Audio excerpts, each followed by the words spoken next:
Okay, welcome. Hello, everyone. Good afternoon. Hope we're all doing well and having a nice Thursday. I can't believe where the time is going. On one hand, this period of time seems to be dragging a lot, but a lot of other people telling me it's going very, very fast as well. I guess that's a good sign. Who knows? Welcome, Benjamin Cohn.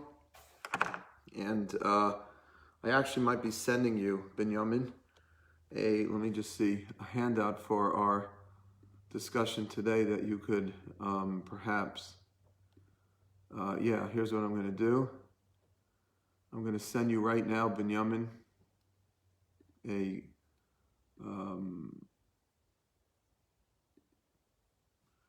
going to email you, Benjamin, a copy of what, there's actually a handout that I started studying last night with my group that I wanted to touch on some of the points I perhaps didn't get to.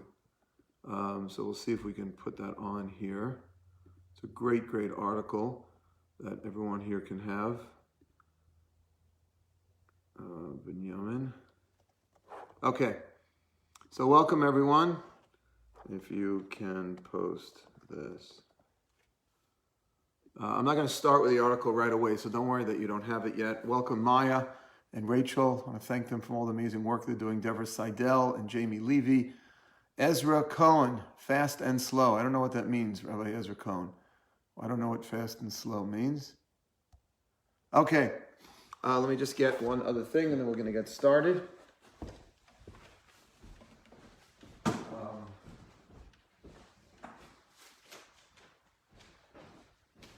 So there's a great, great story that is told.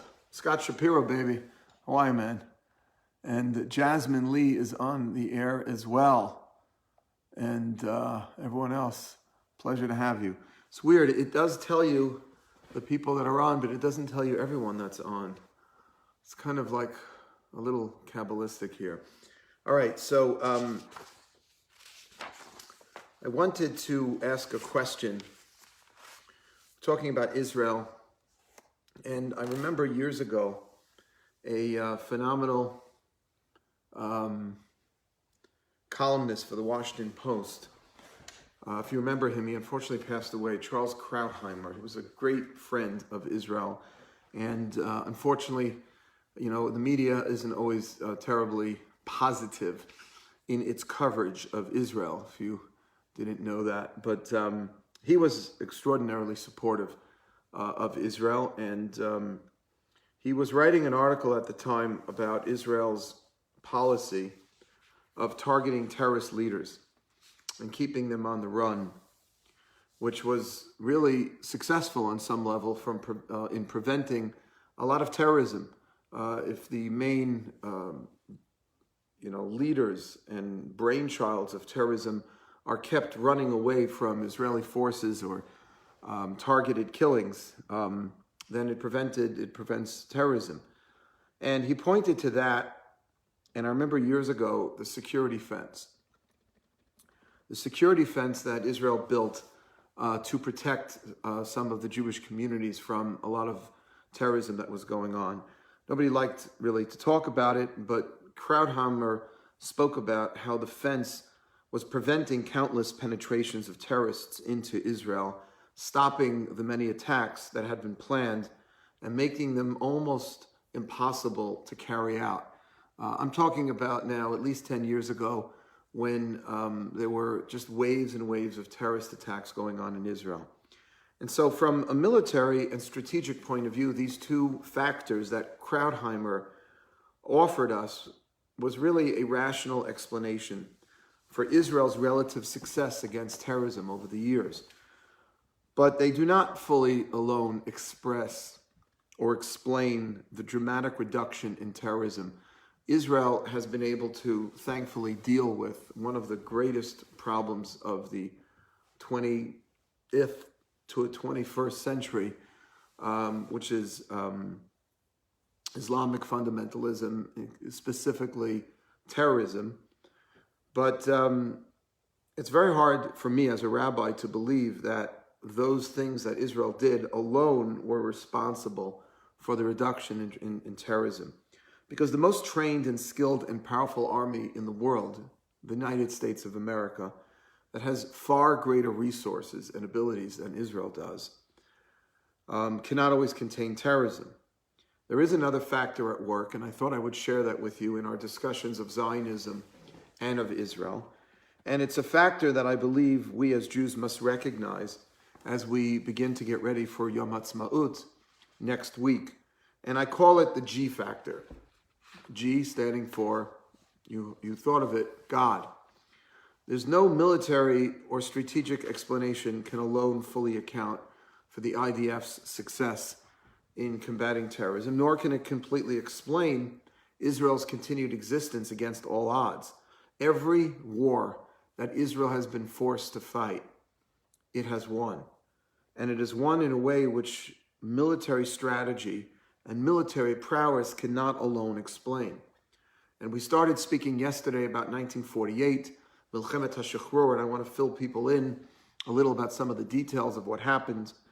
But essentially, when the United Nations declared the state of Israel a state, which was a vote in the General Assembly of the United Nations, and by the way, that alone was a whole miracle in and of itself. We sort of take it for granted. We would think that after the Holocaust, of course, the world's sympathy would be aroused, and everybody would say the Jews deserve and need their own state. If we had a state in the 1930s, right, then all of those Jews that were clamoring to get into the United States or into British-controlled Palestine could have had a safe haven, and so many Jews could have been saved from Hitler. Okay, thank you for posting that, Benjamin. We're not going to be using it for a while. We may not even use it at all today. We'll see. So but what happened is that in 1948, when it became clear to the world that Israel needed its own state, we finally got a vote in favor of partition in the United Nations. And by the way, there's a whole crazy story about the United States' vote, which was not a guarantee. Harry Truman was being heavily lobbied by the Arab world, and specifically the State Department, which was more Arab-leaning than Congress. And I think this is actually a true statement. In the United States, Congress has, generally speaking, always been very pro-Israel. The State Department has always been not as pro-Israel, and the White House always wavered. But the White House was always pressured by either members of the State Department, depending on who the Secretary of State is, and the other side, the members of Congress. And Truman was getting a lot of pressure from both sides, and it was not clear that Truman, who was the president of the United States at the time when Israel was being considered for statehood, whether Truman was actually going to vote in favor of partition or not. Now, he did. And the United States became the first country to vote in favor of partition. And we should never forget that. Something else we shouldn't forget. Who else voted in favor of partition? Russia, which was weird because Russia at that time, for decades, under Stalin, was ruthlessly persecuting Soviet Jews. Russian Jews caught behind the Iron Curtain who were clamoring to get out of Russia. I used to be very involved when I was in college and graduate school with the refuseniks, with Russian Jews. I spoke about this before. And for Stalin to vote in favor of partitioning Palestine and give the Jews a state was like a crazy, crazy miracle. So we got the vote. What happened literally the next day after there was a vote in favor of partitioning the Palestine, giving a section to the Palestinians and giving a section to the Jews? There was an attack. There was an attack on Israel by Jordan, Egypt, Syria. All of the Arab countries attacked Israel. And essentially, the Haganah, which was the fledgling, just beginnings of the IDF, had an army, less than 55,000, primarily composed of Holocaust survivors, defeated the combined military forces of 6 Arab armies who had tanks and planes. And I just don't know how anyone can look at that event in a purely military sense, without taking into consideration, as I say, the G factor. Now, Charles Krauthammer, who I began to talk about, Charles Krauthammer is a columnist, Washington Post, big supporter of Israel, but he never talks about God. He's not a rabbi. He was just talking about the security fence, and he was talking about Israel's policy of targeting terrorists, of going on the offensive and targeting terrorists, so it makes it harder for those terrorist leaders to plan attacks. He said those are the two factors that were reducing terrorism in Israel over 10 years ago. But I'm introducing a third factor, because you can't explain Israel without miracles, without the G factor of God, if you will.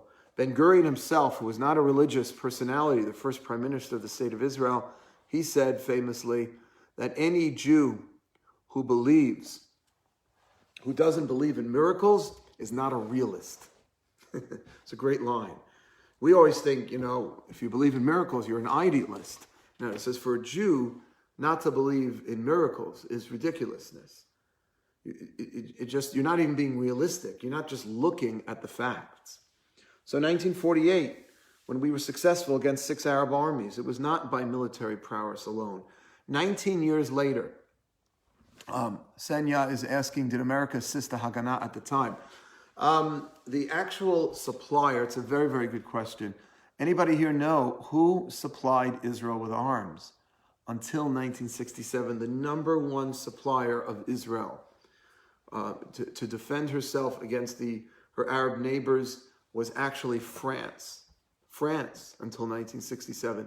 The United States of America voted in favor of partition and was supporting Israel in other ways, but was not the main supplier of arms. That changed in 1967 when it became clear to the United States that Russia was exerting its influence over the Middle East through the Arab countries. And to this day, you'll see if you go to a lot of Syria and Egypt and Lebanon, well, not Lebanon as much, but you'll see who was supplying them for decades. It was Russia, tanks and planes. It was France, just to answer your question initially. In 1967, finally, the United States started coming in and developing the kind of relationship that we now know is an extraordinarily strong one between Israel and the United States. But in 1967, when those same Arab nations became poised on every conceivable Israeli border, you have to understand how crazy 1967 was. 1967, there were hundreds of thousands of Syrian and Egyptian troops that were poised on both of two of Israel's borders. They were nervous that there would be a third country who ended up getting involved in the fight in 1967. It was Egypt in the south. It was Syria in the north. And then Jordan came in as well. Jordan didn't come in until the middle of the war. Golda Meir was trying desperately to keep King Hussein out of the war, but the Egyptians and the Syrians convinced Jordan that they should join in with them and attack Israel. And that was an unbelievable moment of terror, really, for the Jewish state. They were actually digging graves in Tel Aviv, in parking lots and in playgrounds, because they were expecting, almost, God forbid, like a third Holocaust. There were so many Arab troops. There were so many tanks and airplane and warplanes that were about to attack Israel in 1967. And when those same Arab nations were poised on every conceivable Israeli border, ready to attack, and Israel somehow prevailed, again, it was not by military prowess alone. Understand what Israel was facing 19 years after the creation of the state. The United States made it abundantly clear, and you can see this. I've read a lot of books about this, but the best book is called 6 Days of War by Michael Oren. And Michael Oren details what was happening to Israel from all the other countries. And he says that the CIA made it very clear to the Mossad that if Israel fires the first bullet against those other countries that were about to attack, America could not stand behind Israel. America could only stand behind Israel if Israel got attacked first. And this was crazy because the only advantage that Israel had, the only actual survival strategy Israel had at the time was to preemptively attack and get the surprise attack in. But the United States said that they could not back Israel if she did that. Now we know what Israel did. Israel went alone. And thank God that they did, because that element of surprise, and we're going to talk about this next week, when we get closer to Yom Ha'atzmaut, I'm going to give you a whole class about the 1967 war. It was unbelievable. But not too many years later, in 1973, when Egypt and Israel simultaneously attacked again from the north and the south, and literally there were just a few Israeli tankers who managed to hold off hundreds of Syrian tanks in the Golan Heights. Again, it was not by military prowess alone. In 1976, when Israeli commandos freed hostages taken by German and Palestinian terrorists in Uganda, and you can see there are movies and documentaries about this, it was an unbelievable feat. Nobody can imagine to travel thousands of miles into someone else's country, into an African country, and to breach their sovereignty and go in and rescue Israeli hostages that were taken captive by these Palestinian and German terrorists. It was also not by military prowess alone. We know that only one Jew lost his life. I shouldn't say only. One Jew is everything, and that, of course, was Yoni Netanyahu, the Prime Minister, Benjamin Netanyahu's younger brother, who was the head of that brigade, and he was killed in that attack to rescue the Israeli hostages. But I can't believe, again, there wasn't some other factor at work. In 1991, I remember this, when Iraq, of blessed memory, rained 39 Scud missiles on Israeli population centers, and not one Jew was killed directly. I remember seeing pictures that the Israeli media would release of these huge craters in the ground. These Scud missiles were so frightening. They made so much noise, and they created so much havoc in Israel. 39 Scud missiles were rained on Israeli population centers, and not one Jew was killed directly. It also revealed some other force at work. There's a very important verse in the book of Deuteronomy, in Dvarim 11:12, Einei Hashem al haaretz, the eyes of God are upon the land, Merishit Hashana ad acharit Hashana, from the beginning of the year till the end of the year. The Torah tells us that all year long, God keeps an eye out for Israel. And our sages speak about the unique hashgacha, the special providence that God exercises over Israel, a certain spiritual presence that permeates the land and that protects its people. And although I can't really define that presence in definitive or concrete terms, you can feel it when you're there. How many of us, when we have traveled to Israel, have felt something special when we land? And maybe it's the psychology, I'm so excited. I know that this is the land of my forefathers, but there's something there that you can just experience, certain energy. Avira da'aretz, the rabbis call it. It's the atmosphere which is conducive. And so, yes, we have a great military, and thank God for the IDFs, and thank God for the Shin Bet and the Mossad, excellent intelligence. I'm watching Fauda, the third season of Fauda. It's driving me crazy. It's like addictive. I'm like binge watching it now. I was up till 3 in the morning. You didn't hear that from me. Don't stay up till 3 in the morning and binge watch Netflix, except for Fauda. It's pretty unbelievable. But we have an amazing intelligence. We have the Mossad. We have the Shin Bet. We have these people who go in and are undercover and risk their lives. And maybe the best and most dedicated air pilots and military in the world. But behind all of this is this cosmic force that's looking over us, and that's protecting us, and that's watching over us and performing miracles even when we are unaware of their occurrence. And many of us are familiar with the one sin. Please, by the way, I'm going on and on. I'm going on my Zionist rampage over here. Please feel free to, oh, look at this, unbelievable other people. Yes, Jonathan Brody, excellent show, great season. No spoilers. Okay, I won't say what's happening. Al Cohen is on the line. I know Al Cohen is probably appreciating some of this. He's a very astute political commentator himself. Joseph Anthony is here, and Michal, Nina, Uri, Elias, Ariel Steinberg. Hey, Ariel, pleasure to have you. Jonathan Bodie, what made France get behind Israel in supplying arms? It's an excellent question. I'm not so up on that. Listen, I'm a realist. I studied, my approach to international affairs was very much informed by a great scholar of international relations. I used his textbook when I was in graduate school, Hans Morgenthau. And Morgenthau said that all countries operate within their own national interests. And I'm not naive to believe that France gave arms to Israel, not simply because France loved Israel, and the United States came in later after France pulled out and started giving arms to Israel. Countries operate within their own self-interest.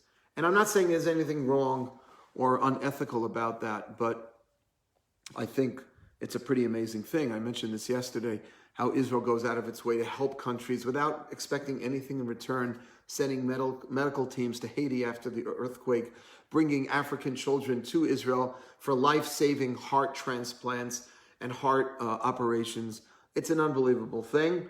But generally speaking, countries operate within their own self-interest. I can't tell you exactly what motivated France. I can tell you what motivated America. And that is communist containment. Because when we know that the United States fought in Vietnam, in Korea, in Cuba, all of these types of wars were going on. Not a real war in Cuba, but the whole Cuban Missile Crisis was also a war against Russia through proxies. And the United States was fighting against Russia through Israel, against the Arabs.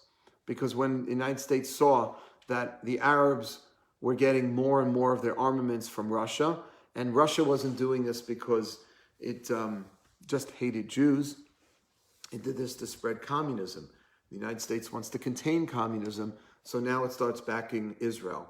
I don't think that exists anymore. I don't think that's the reason. I think now we just have a very close relationship militarily, economically, in all sorts of ways. And thank God for AIPAC and other groups that have developed that relationship in a very positive and healthy way, I think. But that's the way I think, to some degree, it began. Self-containment of communism. Now, I was about to share something a little more spiritual, but it's all connected to the politics as well. A lot of you know that I have a deep interest just politically and understanding specifically what's going on in Israel through the eyes of the Torah and what's happening in the actual world today.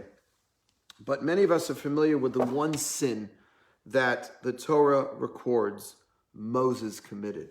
What was the one sin that we know of? There might have been more, but the one that we know of that is mentioned in the Torah, what did Moshe do that he wasn't supposed to do? I'll give you guys a minute to think about in the Torah. Jeff Koblenz is with us, Adam Kaplan, Marissa Ast, pleasure. Yoel Sadian, hey, my friend Yoel, pleasure to have you guys here. Daniel Wallach, we were up at 3 a.m. for Homeland. Yes, it's quite a habit. I'll tell you the problem I'm having. I got hooked on Homeland, and then Fauda came out. And I don't have enough time for Homeland and Fauda.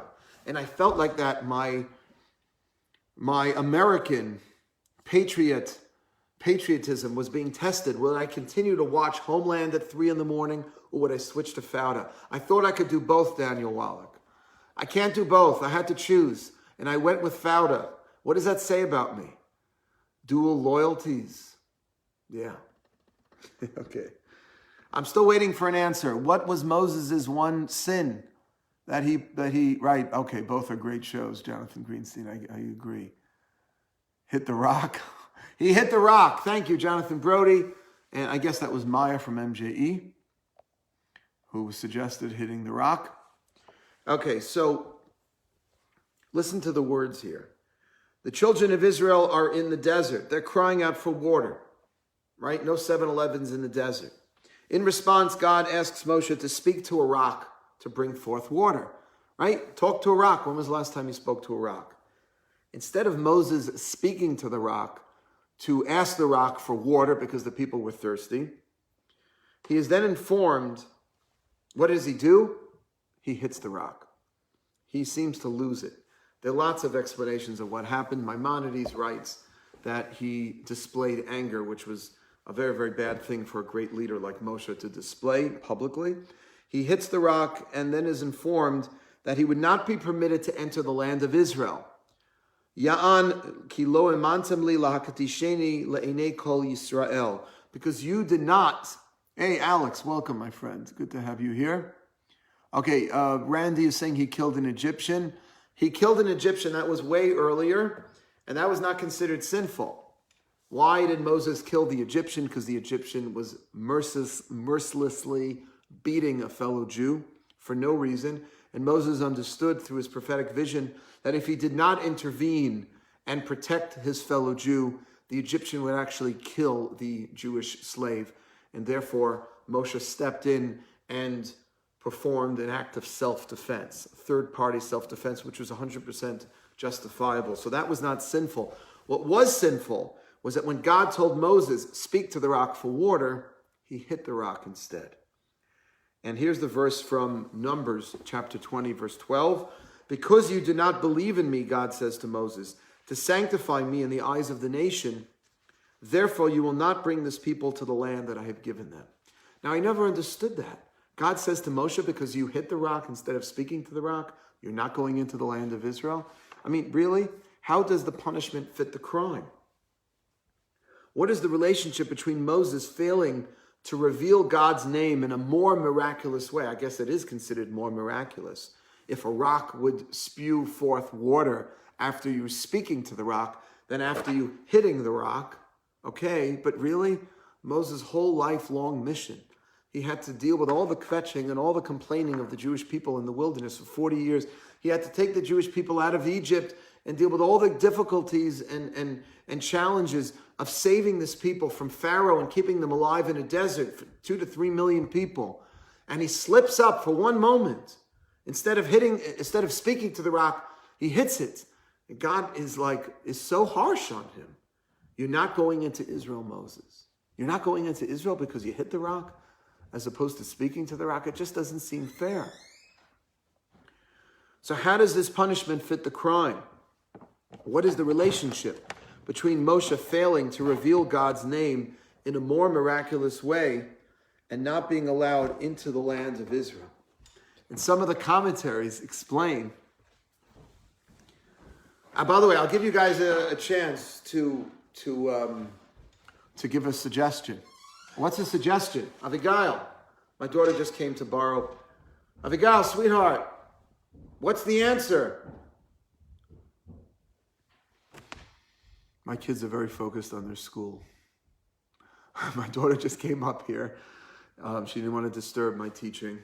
And we are sharing the same charger for our Mac. We have one charger between the two of us. And the two of us are on our Mac all day. And it's pretty unbelievable. It's like a support system. We're constantly back and forth. But if she was here, I'll tell you what my daughter Abigail would probably say. Abba, what do you want from me? Leave me alone. Just kidding. Anyway, let's hear. How do you justify God's ways, if you will? How is it that God was so tough on Moshe to prevent him from entering the land of Israel? Moshe never saw Israel. His whole lifelong dream was to take the Jews out of Egypt and bring them to Israel. And because he slips up and he speaks to the rock, he hits the rock. Instead of speaking to the rock, he is punished in this way. So Jonathan Brody is saying it was his belief in Hashem. So what does that mean, it was his belief in Hashem? Of course, Moshe had a great belief in God. So instead of talking to the rock, he hit the rock, as long as he can get some water for the Jews. I'm just getting some water for myself. This conversation about water in the wilderness is making me so thirsty. Hang on.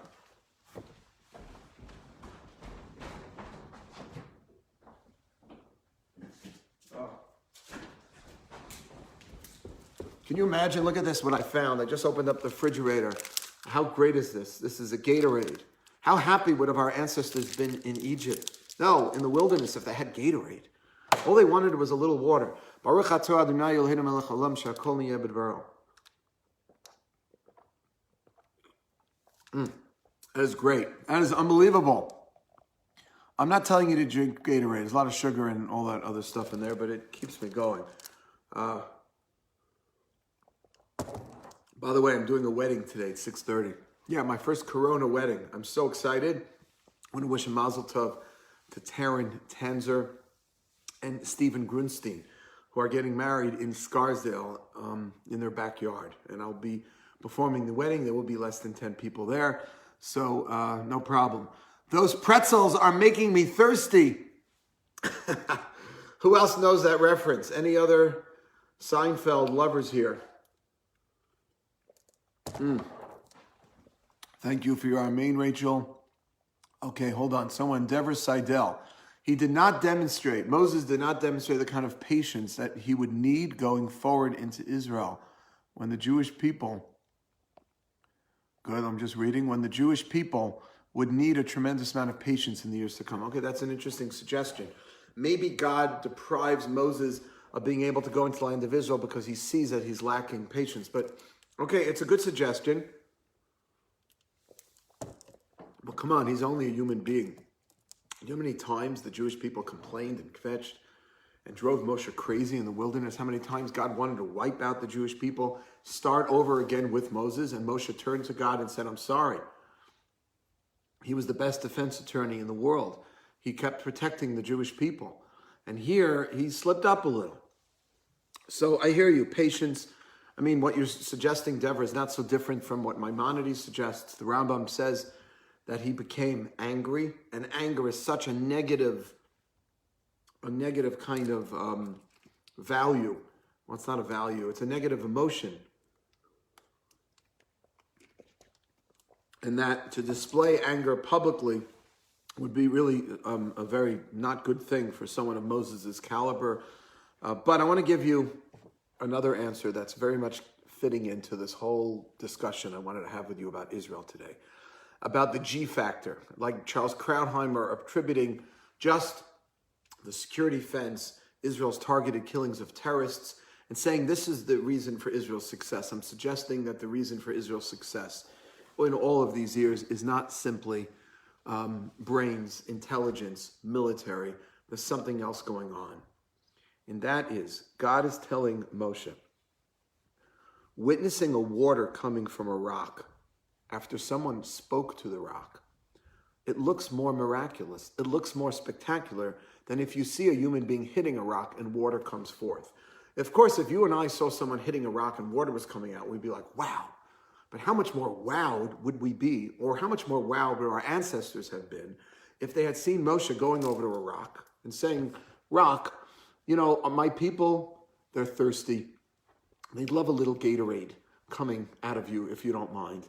I could use a Coke with some ice, maybe a beer. No, just some cold water. And then all of a sudden the stuff comes from the rock. How awesome is that? As opposed to taking a stick. This is my son's calculator. He was working here before. My son is doing a lot of physics and mathematics at Yeshiva University now. He's quite the brain. Anyways, make believe that this is a stick, Moses' stick, and this is the rock, and he's hitting the rock, and then water comes forth. I mean, that's pretty unbelievable. But not as unbelievable as, Mr. Rock, please give us some water. And therefore, this is what some of the Mefarshim, some of the commentators explain. Speaking to the rock would have demonstrated a greater miracle, an even more spectacular supernatural event than hitting it. And therefore, God was telling Moshe, when he said in those words in Bamidbar 20:12, in Numbers 20:12, because you did not believe in me to sanctify me in the eyes of the nation, therefore you would not bring this people to the land that I have given them. What God was telling Moshe was that because you failed to reveal a greater miracle, you in turn will be deprived of entering the land of miracles. The place of miracles in this world is the land of Israel. Israel is the greatest source of God's miracles. It remains the address here on earth for God's supernatural hand throughout human history. Supernatural things take place in Israel, things we cannot explain. And if you, Moshe, God is telling Moshe, you have one job in this world, and that is to reveal my greatness to all of humanity. And I want to bring the Jewish people into Israel now, and I want to show the world that there is a God, and Israel is going to be a place of miracles. You're not doing a good enough job revealing my miracles. You're doing somewhat of a job. You're hitting the rock, right? And water's coming forth, but there's a better miracle to be performed here, and that's speaking to the rock. This is just one commentary, one way of explaining it, but it demonstrates that Israel is all about miracles. Oops, I just lost our messages. Oops, I didn't mean that. Hold on a minute. Nope, I didn't mean that either. There it is. I'm sorry. Michael Savitsky has joined us. Welcome, Michael. Jonathan Brody, is there commentary if Hashem mentioned what Moshe should say to the rock? No, it doesn't. It doesn't. Very good question, Jonathan. It doesn't say, it just says that God told Moshe to speak to the rock. And because Moshe did not speak to the rock and he hid instead, that slight infraction was a diminution of God's miraculous nature in the world. Tanya is also watching. Welcome, Tanya. Steffi. What a beautiful crowd of people here that have joined. But let me just tell you something. We have a few more minutes. Israel is not just the address for supernatural events. Things which happen in Israel on a purely human, normative level also bespeak something truly extraordinary. Then to me, they also represent God's hand in history, specifically Jewish history in modernity. Despite the fact that Israel is the 100th smallest country in the world, Israel is the 100th smallest country in the world with less than 1/1000th of the world's population. It's tiny. State of New Jersey is bigger than Israel. Israel has the 4th largest air force in the world. Think about that. After the United States, Russia, and China, it's Israel. With Israeli Air Force pilots who are second to none. Okay, maybe that's not supernatural, but it's a pretty unbelievable thing. Israel, we know that developed the cell phone and most of the Windows operating systems. The Pentium MMX chip technology, which is essential for all of this, was designed in Israel, as well as the Pentium microprocessor that's found in most of our computers. Voicemail technology was developed in Israel.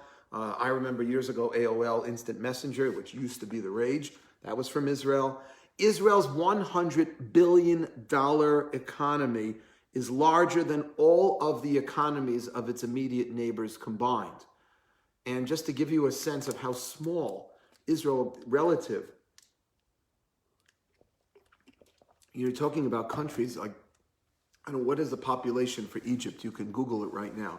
Israel has 8 million people living in, including Jews and Arabs. How many people living just in Egypt alone? Probably 50, 60 million. And that's not Jordan. That's not including Jordan. It's not including Syria. It's not including all the other. And Israel's $100 billion economy, larger than all of its neighbors. It has the highest percentage in the world of home computers per capita, with the highest ratio of university degrees to the population of the world. And Israel produces more scientific papers per capita than any other nation and has the largest number of startup companies than any other country in the world per capita. Apart from Silicon Valley, here in the United States, Israel has the highest concentration of high-tech companies and is no less impressive when it comes to the area of medical technology. I love this, but I've seen this actually. Israel was the one who developed the first ingestible video camera. It's so tiny that it fits inside of a pill, and it can be used and is used in countries all over the world to view the small intestine from inside to detect possible disease or illness. We know that Israeli scientists also developed the first computerized, no radiation diagnostic technology to detect breast cancer, and it leads the world in the number of scientists and technicians in the workforce per capita. And relative to its population, again, all relative to its population, Israel is the largest absorbing immigrant nation on earth. The largest absorbing immigrant nation on earth per its population. In 1984 and 1991, Israel airlifted 22,000 Ethiopian Jews who were at risk in Ethiopia, 22,000 in 1984 and 1991. Altogether, there are over 100,000 Ethiopian Jews living today in Israel. And they brought these Jews to safety. And over the last decade, more than a decade now, over 1 million Jews from the former Soviet Union. 1 million. Do you know what it is for a 6 million population of Jews to absorb another million? It's an unbelievable thing. And all of this is happening while Israel is involved in regular wars and defending itself against terrorism and destruction, with an economy which is continuously under strain by having to spend more per capita on its own protection than any other nation on earth. Do you know what the United States spends on the military? And people complain it's too much, maybe 5 or 6%. 40% of Israel's GNP goes to the military. I never understood economically, just like how the country continues to run. But these accomplishments are, of course, due to the resources, the resourcefulness, and the efforts of the Israeli people. But all of these things, to me, also point to something extraordinary. And that is God's special providence over the land and over the Jewish people. And the truth is, this was pointed out by our prophets years ago, centuries ago, by our greatest Nevi'im, only for us to see its realization centuries later. I'm going to end with a pasuk in the Torah, with a verse in the prophets. And I will bring back, this is in the book of Amos, I will bring back the captivity of my people Israel, and they will rebuild desolate cities. They will return and plant vineyards and drink their wine. They will make gardens and eat their fruit. Israel was the only country in the world that entered the 21st century with a net gain in its number of trees, which is even more remarkable when you consider the fact that this happened in an area that's considered mostly desert. In the Middle East, the average date tree, listen to this, is about 18 to 20 feet tall. Yields about 38 pounds of dates a year.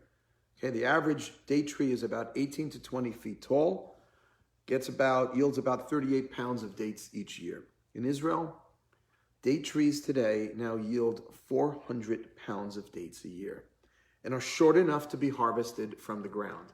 You've seen them when you drive, and you see all these beautiful groves and these cute little trees where you can just literally pluck a date. The prophecy that I just read from the book of Amos of returning to Israel and making the land blossom has for sure come true. And I believe that we can therefore be confident that the prophecy expressed in the very next verse in the Torah will also come to pass. And I will read it to you. And I shall implant them upon their land, and they shall never again be uprooted from their land that I have given them. May the state and the people of Israel continue to thrive, and may our existence in our land remain forever secure.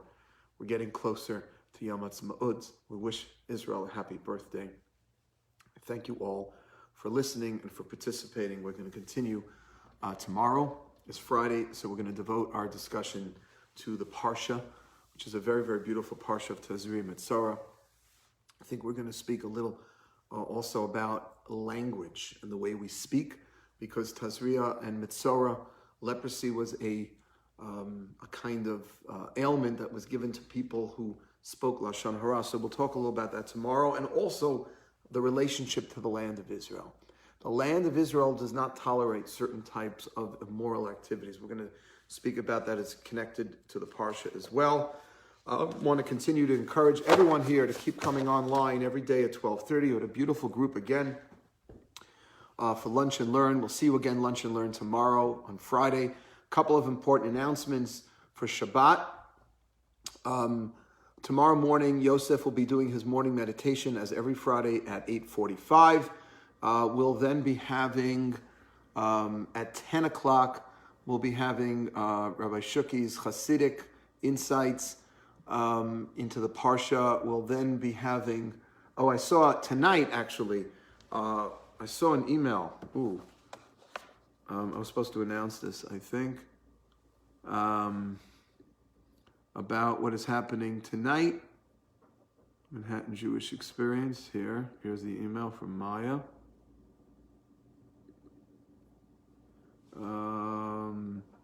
Thursday night, tonight at 6:30, delicious Jewish foods from our home to yours. Whether you're a cooking master or total novice, join us weekly in MG's Tasty Kitchen. Learn how to make apple cranberry tart. Oh my God. Tonight, Allison, oh my God, it's Allison. Allison is going to be teaching about how to make apple cranberry tarts. So you need to come in for that tonight. And then tomorrow, Allison, and then afterwards, Allison will be teaching a class on soul searching at 7:30. So she'll be going back to back. 6:30, teaching you how to make apple cranberry tart, and then 7:30, every Thursday night, Allison joins us and shares inspiring words of Torah. That'll be tonight. And then Lunch and Learn tomorrow will be at 12:30. And I mentioned in the morning, Yosef, meditation at 8:45. And then Rabbi Shuki, Hasidic Insights at 10. We wrote that we're going to make Friday Night Lights. It says 6:15, but that's wrong. We're going to make it 6:30 tomorrow because Shabbos is getting a little later. Friday Night Lights will be at 6:30. Havdalah will be at 8:40 on Saturday night. We wrote 8:30, but that's incorrect. Should be 8:40. I want to thank you guys for being with us. Stick with us and have a wonderful day. Stay healthy, stay strong, eat healthily, drink a lot. Think about your ancestors thirsty in the wilderness and have something to drink. L'chaim, my friends.